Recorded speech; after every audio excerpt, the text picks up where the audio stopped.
March 17, 1943.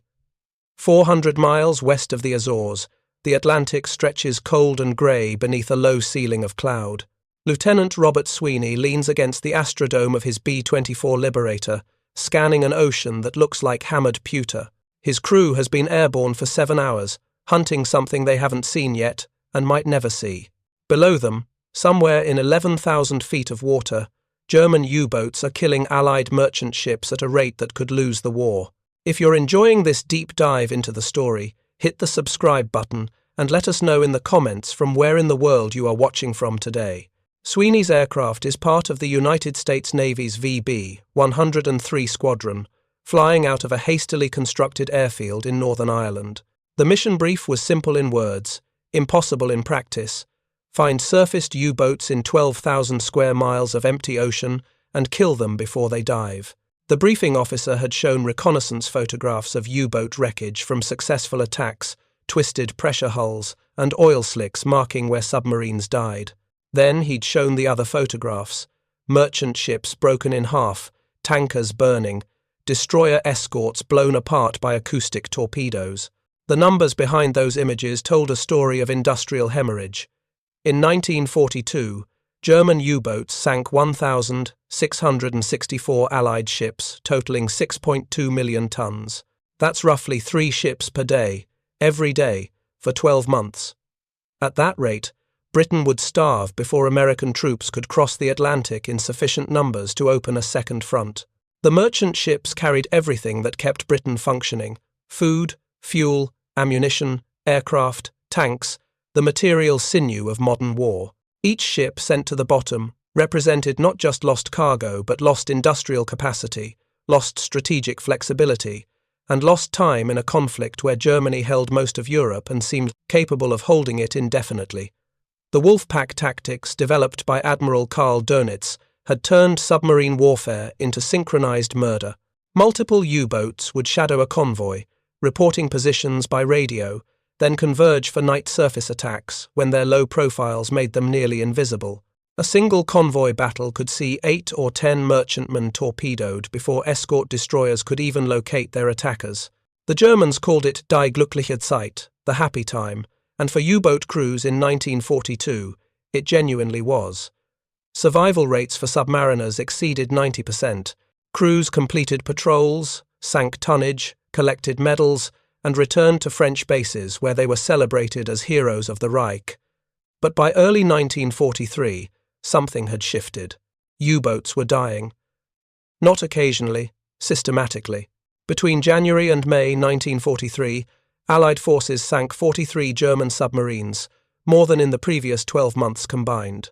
And increasingly, those kills were coming not from destroyer depth charges or convoy escorts, but from aircraft, specifically long-range patrol bombers operating in the mid-Atlantic Gap, that vast stretch of ocean beyond the range of land-based fighters where U-boats had previously hunted with near impunity.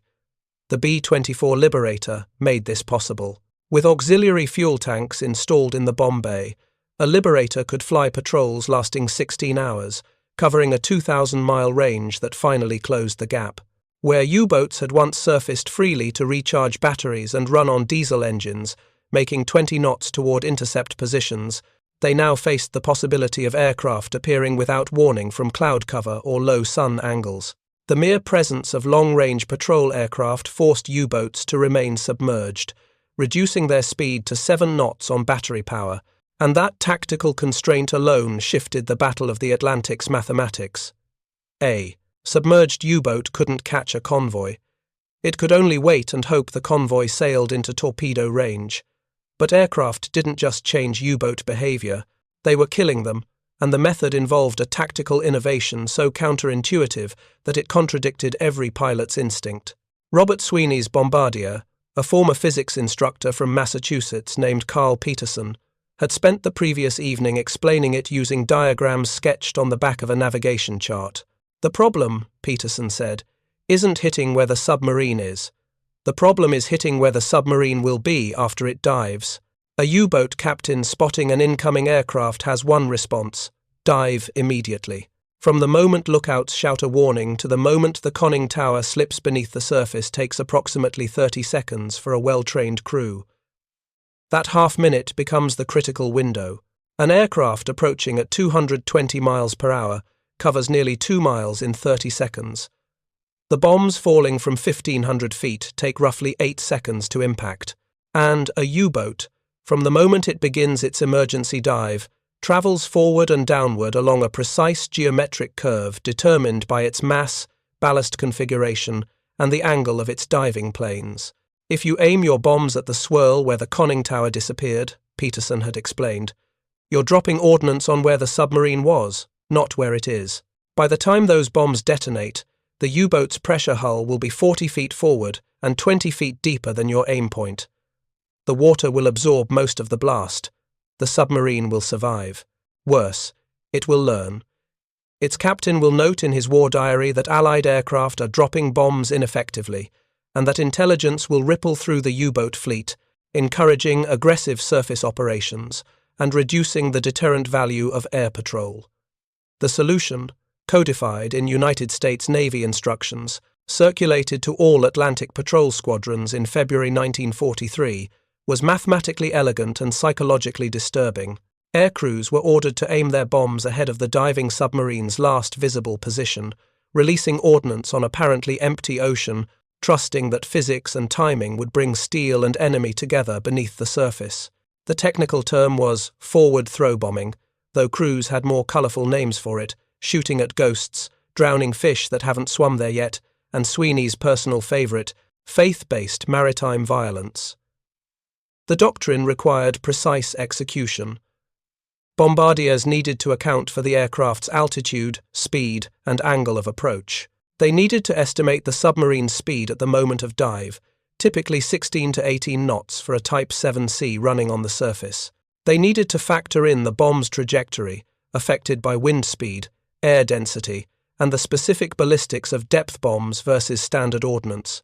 And they needed to do all this while the pilot maneuvered violently to avoid anti-aircraft fire from the U-boat's deck guns, because German submarines didn't surrender the surface without fighting.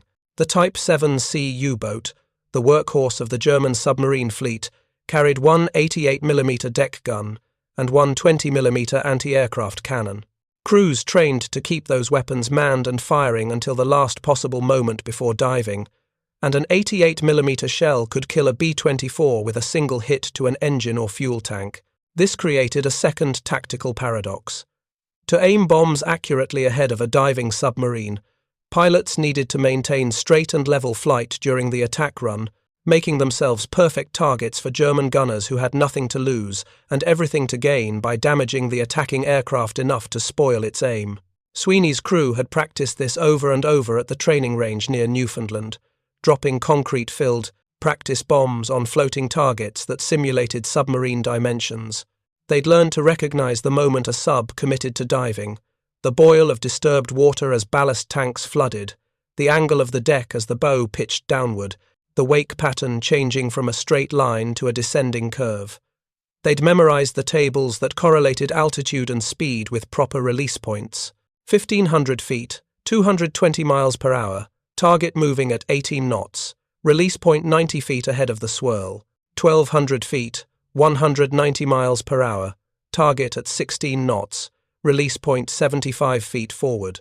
But there's a vast difference between dropping practice bombs on stationary targets in calm water and executing the same maneuver against an enemy who's trying to kill you while you're trying to calculate geometry in 3 dimensions at closing speeds that turn seconds into impossibly compressed windows of action. The crews who'd done this successfully, who'd come back with gun camera footage showing their bombs straddling a U-boat's pressure hull, who'd seen oil and debris rising to the surface marking a confirmed kill, those crews spoke about it with a strange mixture of technical pride and superstitious dread. "You're dropping bombs on nothing," they'd say. "You're betting your mission, your crew, your career on whether a set of calculations, scribbled on a navigation card, can predict where several thousand tons of submarine and seawater. If you find this story engaging, please take a moment to subscribe and enable notifications. It helps us continue producing in-depth content like this. We'll intersect 8 seconds into the future. And if you're wrong, If you've misjudged the sub's speed or the bomb's trajectory or the wind's effect, you've wasted ordnance, failed the mission, and allowed a U-boat to escape that will kill merchant sailors before the week ends. The psychological weight of that equation was enormous. Every pilot understood that somewhere below the cold Atlantic, merchant seamen were dying because U-boats were still operational. The convoys, those submariners attacked, carried Liberty ships loaded with grain, tankers filled with aviation fuel, troop transports packed with infantry divisions, the material foundation of Allied strategy in Europe.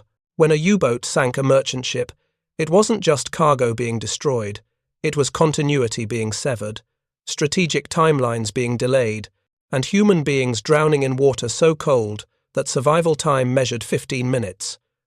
Sweeney checks his watch. 7 hours 30 minutes airborne, fuel state adequate for another 4 hours of patrol plus reserve for return to base. The navigator has plotted their search pattern, a rectangular grid covering approximately 4,000 square miles of ocean where intelligence suggested U-boats might be transiting to or from operational areas. So far, they'd seen nothing but waves and occasional whitecaps where wind scoured the surface. The tedium of anti-submarine patrol was legendary. Hours of visual searching, straining to spot something that might be a periscope or conning tower or simply a peculiar wave pattern, while knowing that a submarine could be 50 yards below the surface, completely invisible, moving through your search area without leaving any trace you could detect. Some crews flew entire tours of duty, logging hundreds of hours over the Atlantic without ever sighting an enemy vessel. Others spotted submarines on their first mission and either killed them or were killed trying. Sweeney's radioman, a kid from Ohio named Matthews who looked about 16 but was actually 22, suddenly speaks into the intercom. His voice carries that particular quality of controlled excitement that means something has changed. Radar contact. Bearing 275 degrees, range 12 miles, surface target moving northeast at approximately 15 knots. The B-24's ASV Mark III radar, installed in a pod beneath the aircraft's belly, can detect surfaced submarines at ranges up to 25 miles under ideal conditions. 12 miles meant they had roughly 3 minutes before visual contact, assuming the target didn't submerge immediately. Sweeney banks the Liberator toward the contact bearing, descending from 6,000 feet to 1,500, the optimal altitude for depth bomb delivery. Peterson is already running calculations, cross-checking radar-derived speed with his attack tables, preparing his bomb sight. The B-24 carries 8 Mark 47 depth bombs, each weighing 350 pounds and containing 200 pounds of Torpex explosive. The bombs are fused for 25-foot detonation depth, designed to crush a submarine's pressure hull through hydrostatic shock, even without direct impact. But that only works if the bombs detonate near the target, and near means within 50 feet horizontally and 20 feet vertically. Outside that radius, the submarine survives. Target visually acquired, calls the nose gunner, Sergeant Reardon, whose position in the forward turret gives him the best view during attack runs. Confirmed U-boat, Type 7 by the profile. Conning tower clearly visible, deck gun manned. They've seen us. The next 90 seconds would determine whether Sweeney's crew joined the list of successful submarine killers or became another statistic in the ongoing test of whether long-range patrol aircraft could truly dominate the Atlantic's killing ground. Continuing into deeper sections, approaching Part 1's continuation. The German lookouts aboard U-664 had spotted the Liberator at roughly the same moment. The B-24's radar detected them. Captain Lieutenant Adolf Graef, commanding the submarine, faced the decision that every U-boat captain dreaded, and most would face multiple times if they survived long enough. Stay on the surface and fight, using the 88mm deck gun to damage or destroy the approaching aircraft, or dive immediately and hope the attacker's bombs missed. The calculus was brutal. A.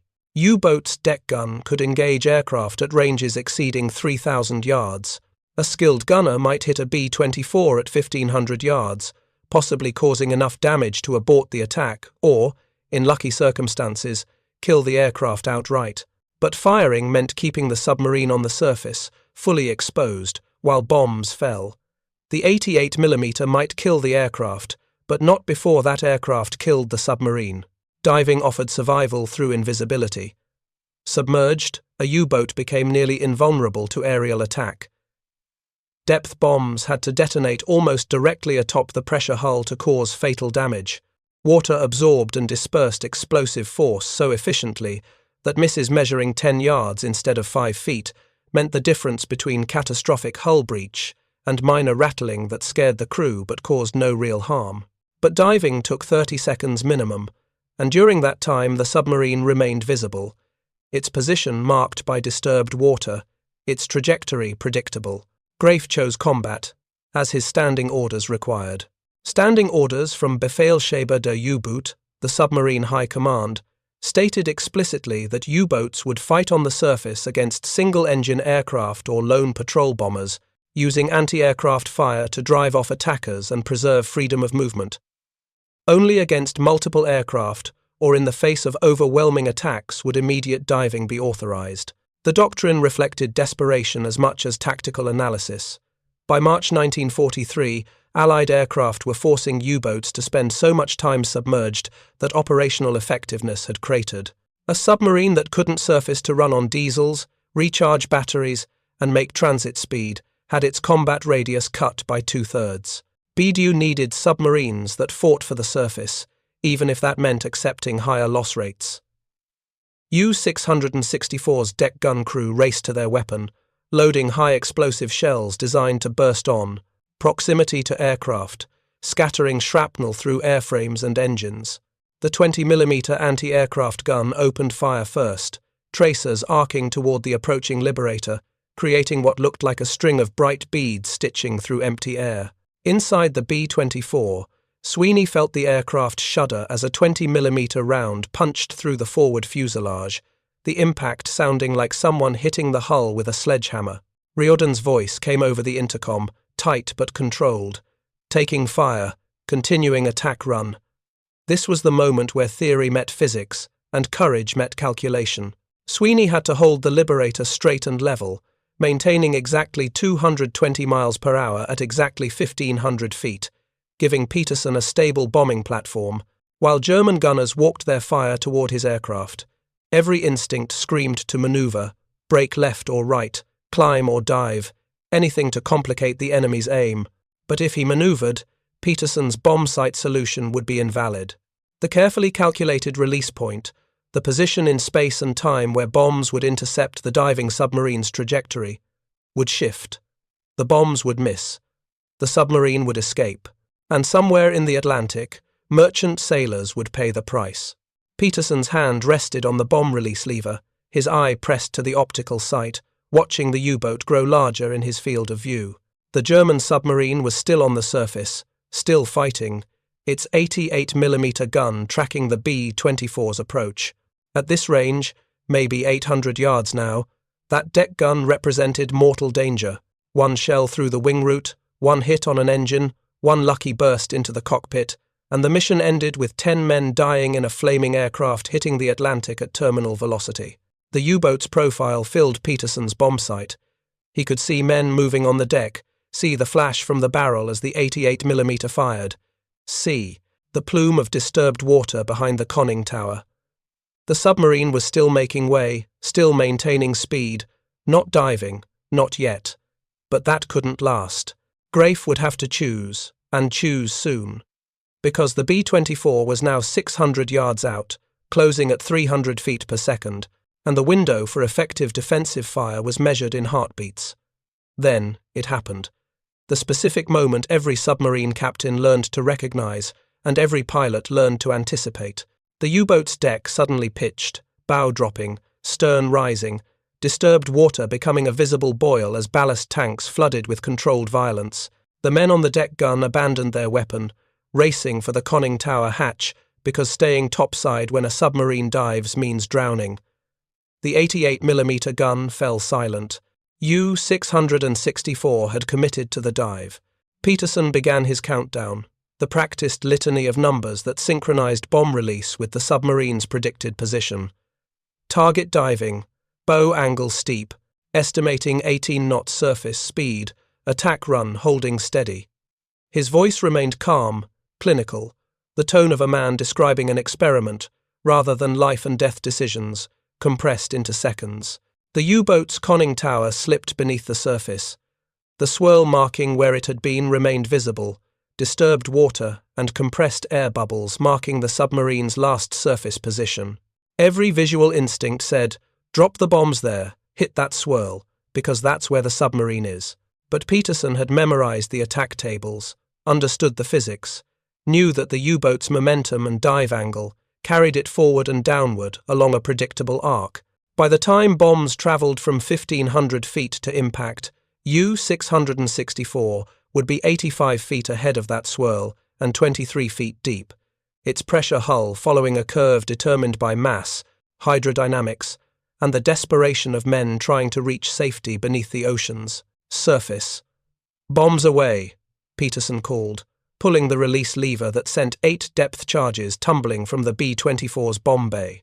The Liberator lurched upward slightly as 3,000 pounds of ordnance departed, and Sweeney immediately banked hard left, breaking away from the attack run, giving his gunners sightlines for defensive fire in case the U-boat somehow survived and surfaced shooting. The depth charges fell in a precise pattern, their aerodynamic shape causing them to travel forward from the release point, carrying the B-24's momentum, adding that vector to their descent. They hit the water approximately 60 feet ahead of where the U-boat's conning tower had disappeared, their impact points forming a rough oval pattern about 40 feet wide. For perhaps 2 seconds, nothing visible happened. Then the ocean erupted. 8 columns of water, each one 100 feet tall, blasted skyward as the depth charges detonated 25 feet below the surface. The concussive force of 400 pounds of high explosive, multiplied by 8, compressed and transmitted through water that doesn't compress, created a hammer blow of hydrostatic pressure that propagated outward at 4,000 feet per second. If U-664's pressure hull occupied any point within 50 feet of any detonation, the submarine was dead. The hull would rupture or deform, flooding would be instantaneous, and 70 tons of seawater would fill the pressure hull faster than human reaction time. Sweeney circled, maintaining altitude, watching the disturbed water for evidence of a kill. Navy doctrine required visual confirmation, debris or oil or bodies, something concrete beyond the ambiguity of explosions and hope. For 90 seconds, nothing appeared except foam and disturbed water. Some of Sweeney's crew began preparing for the possibility that they'd missed, that U-664 had somehow threaded the gap between detonations and survived, limping away, damaged or perhaps completely intact. Its captain adding another near miss to his war diary. Then oil appeared. Not a small slick, a massive hemorrhage of diesel fuel, spreading in an iridescent rainbow pattern across 200 yards of ocean surface. Oil meant ruptured tanks. Ruptured tanks meant hull breach. Hull breach at depth meant death. The slick continued growing, became darker, thicker, more oil surfacing than any ruptured tank could explain. This was the submarine's entire fuel supply, hundreds of gallons of diesel escaping from a pressure hull that no longer maintained pressure. Debris began surfacing. Life jackets, wooden planks, sections of deck grating, personal items that submarines carried in lockers and storage compartments. A body appeared, floating face down in the oil slick, then another. The crew of U-664 numbered 48 men. Based on the debris field, none of them were alive. Peterson's calculations had placed 8 depth charges exactly where they needed to be, and hydrostatic shock had crushed U-664's pressure hull like an aluminum can under a boot. Sweeney's radio man transmitted the confirmation signal, the coded message that informed command a U-boat had been destroyed. The navigator marked the position, recording latitude and longitude that would appear in patrol reports and eventually intelligence summaries distributed throughout the Allied anti-submarine network. The gunners photographed the debris field using the aircraft's combat cameras, creating the visual evidence that would confirm the kill and potentially be used for training purposes, showing other crews what success looked like. The flight back to Northern Ireland took 4 hours. Sweeney's crew said little during the return, each processing what they'd witnessed in their own way. They'd killed 48 men, enemy combatants who'd been attempting to kill them, but still men who died in ways submarine crews feared most, trapped in a steel tube filling with dark water, unable to escape, unable to fight, able only to understand in their final seconds that the ocean was claiming them. But those 48 deaths would prevent other deaths. Merchant sailors who wouldn't drown because U-664 would never reach its patrol area, wouldn't stalk convoys, wouldn't put torpedoes into cargo ships carrying food to Britain or tankers carrying fuel or troop transports carrying infantry.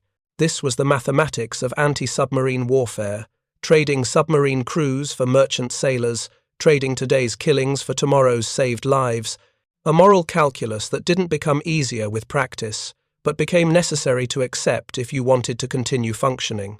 The tactical innovation that made Sweeney's kill possible, forward throw bombing or aiming ahead of the diving submarine's last visible position, was rapidly becoming standard doctrine across Allied anti-submarine forces. But that doctrine represented the culmination of 3 years of bitter learning, purchased with merchant ships sunk, aircrews killed, and submarines that escaped because attack tactics couldn't overcome physics and human instinct. The problem of hitting diving submarines from aircraft had existed since the previous war, but World War I's technological limitations made it mostly theoretical. Aircraft of that era lacked the range, payload capacity, or sensors to patrol effectively over open ocean.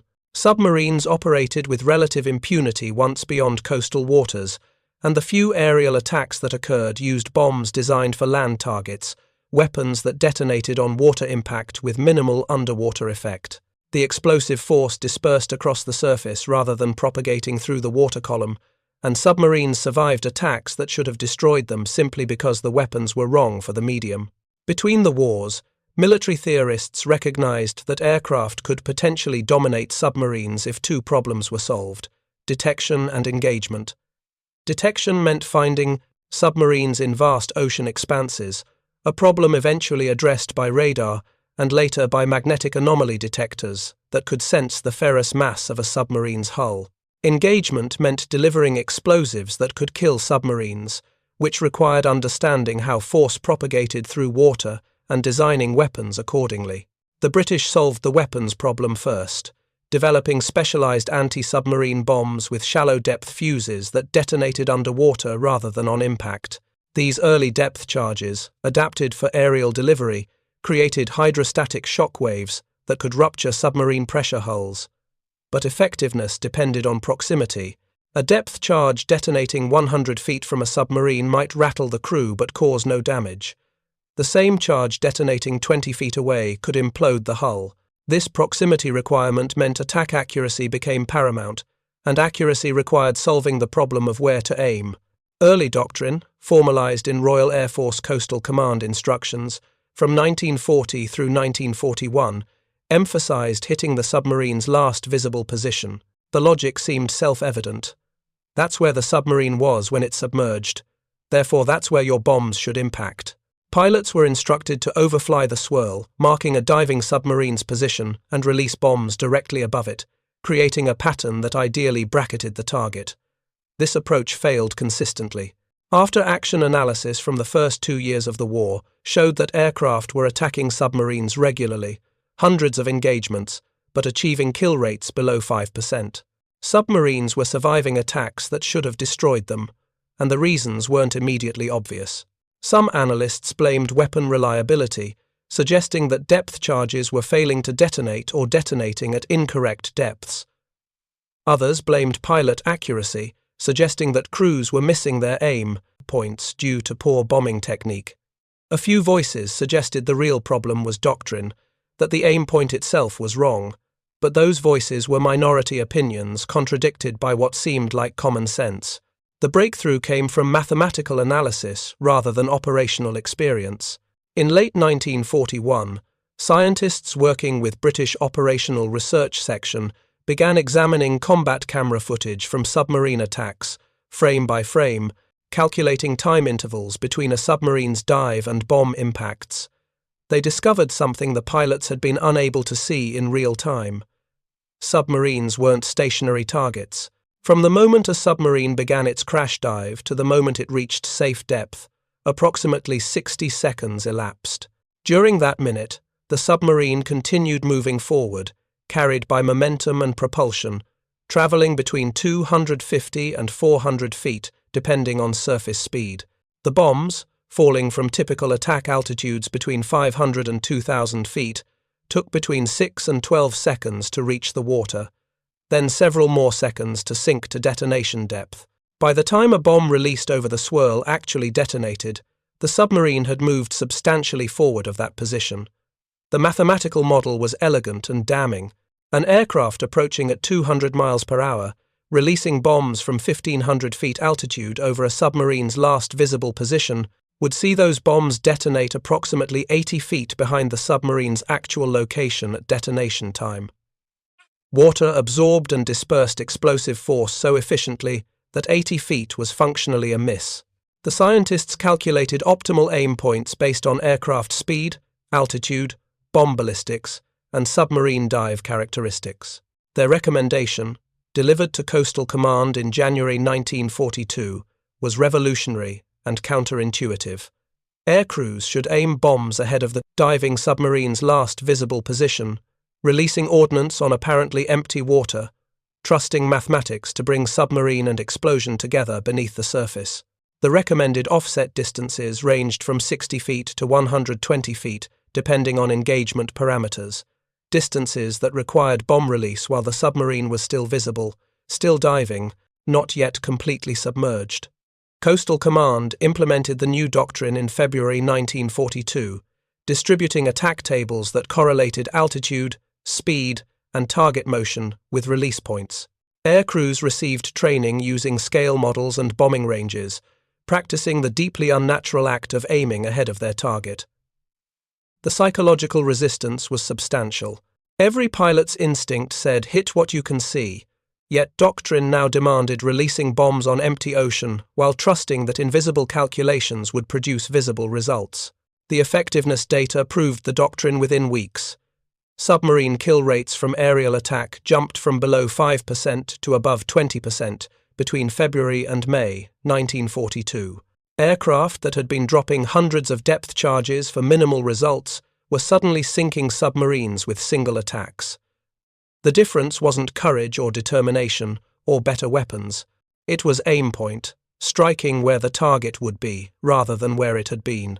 United States Navy adopted the British doctrine in late 1942, incorporating it into training programs for all maritime patrol squadrons. American air crews received the same attack tables, the same mathematical models, the same instruction to trust calculations over instinct. By early 1943, forward throw bombing had become standard procedure throughout Allied anti-submarine forces, and U-boat captains were dying because physics had finally been properly weaponized against them. The broader context made these tactical innovations strategically critical. The Battle of the Atlantic represented Germany's best opportunity to strangle Britain into submission without invading. If U-boats could sink merchant ships faster than Allied shipyards could replace them, Britain's imports would decline, industrial capacity would degrade, and eventually the island nation would face starvation or surrender. The mathematics of this attrition warfare were straightforward. Britain required approximately 1 million tons of shipping per month to maintain minimal functionality. U-boats during their peak effectiveness period in 1942 were sinking between 600,000 and 800,000 tons monthly. Allied shipyards, primarily American yards, were producing replacement tonnage, but the margin between sinking and construction remained uncomfortably narrow. Admiral Karl Dönitz, commanding the U-boat fleet, believed he needed to sink merchant tonnage at rates exceeding 700,000 tons per month to win the tonnage war. His operational planning targeted that figure, deploying submarine wolf packs with the specific goal of overwhelming convoy defenses and achieving mass kills. For roughly 18 months, from mid-1941 through late 1942, Dönitz came close to reaching his goal. Monthly sinking rates fluctuated but averaged around 650,000 tons, and some analysts within the German naval staff believed they were winning. Then the curve bent. Sinking rates declined, while merchant ship construction accelerated. The introduction of improved convoy tactics, better destroyer escorts, long-range patrol aircraft, and critically, the closure of the mid-Atlantic air gap, where U-boats had previously operated without significant aerial threat, all combined to shift the balance. By March 1943, the month of Sweeney's attack on U-664, German submarines were being sunk faster than new crews could be trained to replace losses.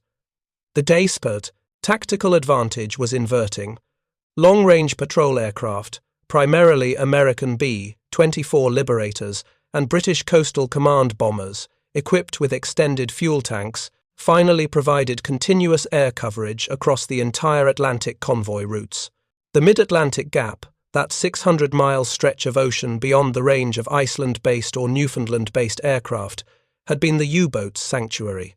Submarines could surface there freely, run on diesel engines, recharge batteries, make transit speed to intercept convoys.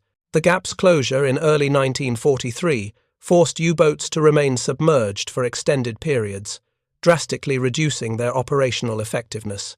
A submerged submarine running on battery power could manage perhaps 7 knots for limited periods before battery depletion forced surfacing. The same submarine on the surface using diesel engines could achieve 17 knots indefinitely.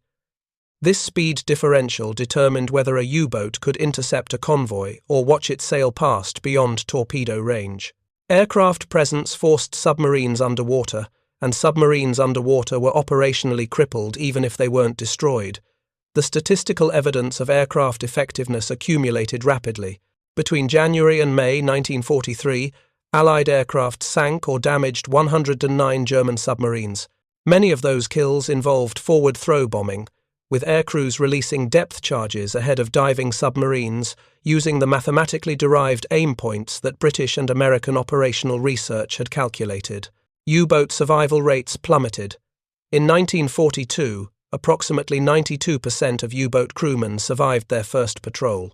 By mid-1943, that survival rate had dropped to 73%, and it would continue declining. The psychological impact on U-boat crews became measurable through captured diaries and post-war interviews. Submariner accounts from late 1942 described surface operations with casual confidence, treating aerial attacks as manageable risks. By mid-1943, those same accounts reflected fear bordering on terror. Submarines that survived aerial attacks returned to port with crews describing bombs detonating directly atop their positions, depth charges that somehow found them despite diving immediately upon aircraft detection, explosions that felt like the ocean itself was trying to crush the hull. What submarine crews were experiencing was the practical result of mathematical warfare. Their evasive maneuvers, their crash dives, their desperate attempts to put distance and depth between themselves and attacking aircraft, all those actions followed predictable physics. They dove at calculable angles, moved forward at measurable speeds, followed trajectories determined by their submarine's mass and hydrodynamic characteristics. And Allied aircrews had tables that converted those physical parameters into bomb release points. The U-boats were being killed by equations. Captain Lieutenant Adolf Graf, commanding U-664, never understood why the depth charges that killed him had detonated directly along his dive path. His last seconds, if he had time for conscious thought, probably involved confusion about how the American aircraft had managed to predict his submarine's position so precisely. The answer, had anyone survived to explain it, would have been unglamorous. A bombardier in a B-24 had looked at attack tables, estimated U-664's surface speed, factored in altitude and aircraft velocity, and released bombs at a calculated 0.85 feet ahead of the swirl. Physics did the rest. The broader strategic impact of effective anti-submarine warfare extended beyond simple kill numbers. U-boats that survived attacks but sustained damage often aborted their patrols, returning to base for repairs, removing themselves from operational deployment for weeks or months. The constant threat of aerial attack forced submarines to alter their behavior patterns, remaining submerged longer, transiting more slowly, avoiding areas where air patrols were known to operate. These behavioral changes reduced each submarine's combat effectiveness, even when they weren't directly engaged. German naval planners attempted counter-adaptations. They equipped U-boats with additional anti-aircraft guns, transforming some submarines into heavily armed surface combatants, capable of fighting back against aircraft. They experimented with snorkel systems that allowed submarines to run diesel engines while remaining submerged at periscope depth, reducing surface exposure. They developed acoustic torpedoes that targeted escort ships, attempting to sink the destroyers and corvettes that protected convoys.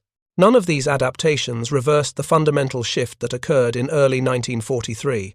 The Allies had learned to kill submarines from aircraft, and that capability was strategically decisive. By May 1943, Admiral Dönitz faced the reality that his U-boat fleet was no longer viable as a war-winning weapon. Sinking rates had collapsed while submarine losses had skyrocketed. The tonnage war he'd planned to win was being lost, and the primary cause was Allied control of the air above the Atlantic. He temporarily withdrew submarines from the North Atlantic convoy routes, conceding operational defeat in the war's most critical maritime theatre. The Battle of the Atlantic continued for 2 more years, but its outcome was decided in the spring of 1943 when aircraft learned to aim at empty water and hit submarines hiding beneath it. The human cost of this tactical learning curve was measured in bodies floating in oil slicks. U-664's crew of 48 men died within seconds of hull breach, drowned or killed by pressure trauma before they could comprehend what was happening. They joined approximately 30,000 other German pressure submariners who died during the war, a casualty rate exceeding 75%, that made U-boat service the most lethal assignment in the German military. But those 30,000 deaths prevented other deaths. The merchant sailors who would have drowned if submarines had continued sinking ships at 1942 rates, the soldiers who reached Europe alive because their transport ships weren't torpedoed, the civilians who didn't starve because food shipments arrived. The moral calculus of wartime killing rarely reduces to simple equations, but anti-submarine warfare came close. Every U-boat sunk meant convoys that arrived safely, supplies that reached their destinations, strategic capabilities that remained intact. The air crews dropping depth charges on diving submarines understood they were killing men, but they also understood those specific deaths prevented broader casualties. This didn't make the killing easier in psychological terms, but it made it necessary in strategic terms. Lieutenant Robert Sweeney and his crew flew 17 more anti-submarine patrols after killing U-664. They engaged 3 additional submarines, damaged 2 without confirmed kills, and on their final patrol in July 1943, they attacked U-527, a Type IXC boat caught surfaced while transiting to operational areas. The engagement followed the same pattern: radar detection, visual acquisition, crash dive, forward throw bomb release, detonation ahead of the swirl. U-527 survived, damaged but functional, limping back to base trailing oil but keeping its pressure hull intact. That survival represented the randomness inherent in anti-submarine warfare. Forward throw bombing dramatically improved kill probabilities, but it couldn't guarantee results. Variables like sea state, bomb spacing, submarine construction quality, even the specific angle of dive could determine whether depth charges crushed a hull or merely rattled the crew. Some submarines died from single attacks using perfect tactics. Others survived multiple engagements through combinations of luck, skill, and the ocean's immense capacity to absorb explosive force. Sweeney's crew completed their tour in August 1943 and rotated back to the United States for rest and reassignment. Their combat record showed 1 confirmed submarine kill, 2 damaged, 4 negative contacts where radar detections proved to be surface ships or sonar returns, and hundreds of hours flying over empty ocean seeing nothing but waves. This ratio, long stretches of tedium punctuated by brief moments of violence, characterized maritime patrol operations throughout the war. The doctrine they'd helped prove, forward throw bombing, continued evolving as the war progressed. By 1944, improved radar allowed aircraft to track submarines even after diving, using the submarine's submerged mass to generate returns that revealed position and trajectory. Magnetic anomaly detectors became more sensitive, capable of detecting submarines at greater depths and ranges. Acoustic sonobuoys dropped from aircraft could track submarines underwater, providing targeting data for follow-up attacks. Each technological improvement refined the basic principle: predict where the submarine will be and place explosives there. Post-war analysis by British and American operational research teams concluded that forward throw bombing had been among the most effective tactical innovations of the Atlantic campaign. The mathematical models developed in 1941 and implemented throughout 1942 and 43 directly contributed to sinking or damaging approximately 180 German submarines, roughly 25% of all U-boats lost during the war. Those kills represented not just destroyed equipment but eliminated crews, disrupted operations, and deterred aggressive submarine tactics that might otherwise have continued. The principle transcended World War II. Modern anti-submarine warfare still relies on predictive targeting, using computers and sensors to calculate where submarines will be seconds or minutes into the future, then placing weapons at those predicted positions. Torpedoes track targets by predicting their movement and intercepting them along calculated paths. Depth charges still detonate ahead of where targeting data suggests a submarine is moving. The technology has advanced enormously, but the underlying concept remains unchanged. Shoot where the target will be, not where it was. The parallel with anti-aircraft deflection shooting is precise. Both problems involve engaging targets, moving through three-dimensional space at speeds that exceed human reaction capabilities. Both require predicting future position based on current trajectory. Both demand that operators override instinct, aiming at apparently empty space and trusting mathematics to bring weapon and target together.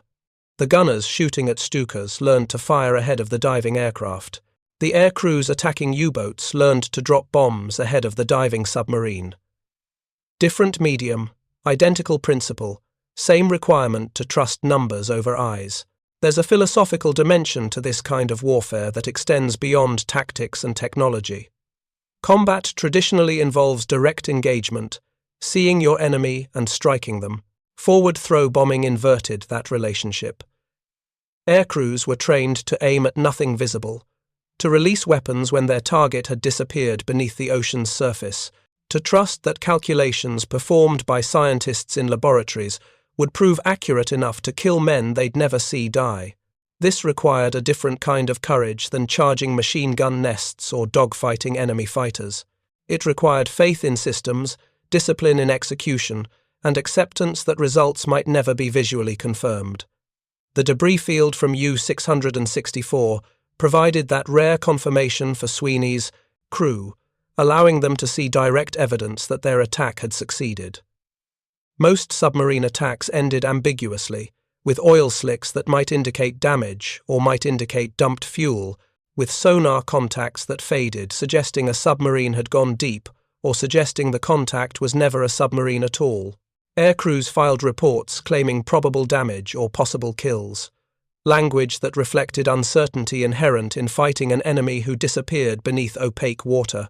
This ambiguity made aerial anti-submarine warfare psychologically demanding. Crews flew patrol after patrol, attacking contacts that might or might not be submarines, dropping ordnance that might or might not have hit, never knowing definitively whether their efforts mattered. Some found this frustrating, wanting concrete confirmation of results. Others accepted it as the nature of the mission, understanding that deterrence had value even without kills, that forcing submarines to remain submerged accomplished strategic objectives, even if no one died. The German submarine force never recovered from the spring 1943 defeats. Although U-boats continued operating through the war's end, their effectiveness as commerce raiders was permanently broken. Monthly sinking rates of Allied merchant ships declined, from peaks exceeding 600,000 tons in 1942 to below 200,000 tons by late 1943, then continued dropping. The submarines that survived operated under constant aerial threat, spending most of their patrol time submerged, achieving minimal results while suffering catastrophic losses. By war's end, Germany had commissioned over 1,000 U-boats. Approximately 785 were destroyed, most during the final 2 years of the war, when Allied anti-submarine capabilities had matured. The human cost of this attrition was staggering. Of 40,000 men who served in U-boats during the war, 30,000 died, making submarine service mathematically suicidal. Crew morale collapsed as veterans, who'd survived early war operations, watched entire classes of new submariners deploy and never return. The transformation from early war U-boat dominance to late war defeat involved multiple factors: improved convoy tactics, better destroyer escorts, enhanced sonar and radar, broken codes, allowing Allied forces to route convoys away from wolf packs, and critically, the development of effective aerial anti-submarine capabilities.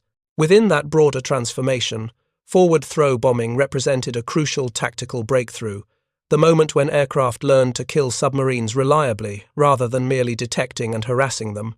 Lieutenant Robert Sweeney survived the war and returned to civilian life, eventually becoming a commercial pilot flying routes across the same Atlantic where he'd hunted submarines. He rarely spoke publicly about his wartime service, following the pattern of many veterans who found combat experiences difficult to process or explain. In a brief oral history recorded in the 1980s, he described the U-664 attack with clinical precision, noting altitudes, speeds, bomb release timing, and results, before adding a single personal observation: "We did what we were trained to do. The math worked. That submarine's crew never had a chance once they dove, because we knew exactly where they'd be." That statement captures the essence of forward-throw bombing and the broader revolution in predictive warfare it represented. The submarine crew believed diving would save them, following doctrine and instinct that said submerge and evade. They couldn't have known that Allied scientists had calculated their dive trajectory, that bombardiers carried tables predicting their position 8 seconds into the future, that the apparent safety of the ocean's depths had become a mathematically defined killing zone. They dove according to training and died because their enemy had learned to shoot at ghosts. The tactical lesson proved universal and permanent. Modern military forces across all domains now emphasize predictive targeting, using sensors and computers to calculate where threats will be and engaging those future positions. Fighter aircraft don't aim at enemy planes, they aim at calculated intercept points. Artillery doesn't fire at current positions, it fires at predicted positions based on target movement. Anti-missile systems don't react to missiles, they predict missile trajectories and place interceptors along those paths. Every engagement involves shooting at empty space and trusting mathematics to fill that space with enemy before weapons arrive. This represents a fundamental shift in how violence works at technological scales. Human combat historically involved direct physical confrontation, seeing your enemy and striking them. Modern warfare increasingly involves indirect engagement, calculating where enemies will be and preemptively occupying those positions with lethal force. The transition from reactive to predictive violence changes the psychological nature of combat, removing the immediate visceral feedback that traditionally accompanied killing while making violence more efficient and deadly. The air crews who pioneered forward throw bombing were the first generation to fully embrace this transition. They dropped bombs on empty water, watched explosions where nothing visible existed, and sometimes saw debris confirming that invisible calculations had produced visible deaths. They learned to trust systems over senses, mathematics over instinct, predictive models over direct observation. That trust made them effective submarine killers and established patterns that define warfare 8 decades later. The submarines they killed carried men who believed diving would save them, who thought the ocean's depth provided protection, who trusted that reaching 100 feet below the surface meant surviving attack. Those beliefs were correct for the weapons and tactics of the previous war, but obsolete against the mathematics of the current one. The ocean still provided protection, but only if you could dive faster than physics allowed, move outside the calculated kill zone before weapons arrived, escape the predictive models that defined where death would occur. None of them could. The submarines dove according to their capabilities, following trajectories determined by mass and momentum and hydrodynamics, and depth charges detonated along those trajectories because Allied scientists had mapped them precisely. The crew of U-664 died within seconds of hull breach, crushed by pressure or drowned by water, their submarine becoming a tomb that sank 4,000 feet to the abyssal plain where it remains today, an artifact of warfare where mathematics proved more deadly than courage. Thank you for watching. For more detailed historical breakdowns, check out the other videos on your screen now and don't forget to subscribe.